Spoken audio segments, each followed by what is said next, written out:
Hi there and namaste. Nice to see you. I'm going to go through 3 yoga postures to help relieve your bloated sensations, something that's not too comfortable for you. So we're going to just extend the legs out in front of us for a moment, and then here you're going to bend the right knee and lift the foot across. You can leave the left leg there, or you can bring the foot over, resting the heel on the outside of your right buttocks. So we're going to wring out the spine and help massage all of those internal organs and relieve the trapped wind inside of you.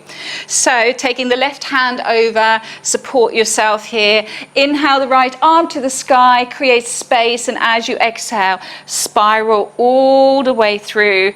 And taking nice deep breaths here. I'd like you to feel the breath deep into your belly, and you can see and sense and feel that wringing out effect.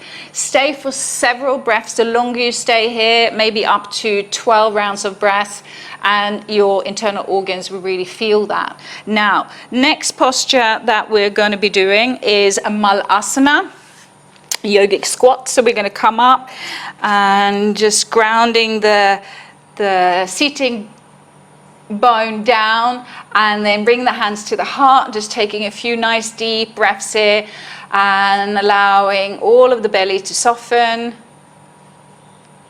and again staying for as long as you are comfortable. You're going to slowly release and come back down, and from here rolling all the way down onto your back, drawing the knees in towards the chest, coming into what we call the wind relieving pose. Inhale, and as you exhale, slowly coming up, and inhale, coming back down, and repeating again several rounds, and then slowly just coming down and let your belly soften and take it all in. Thanks for joining in. See you soon.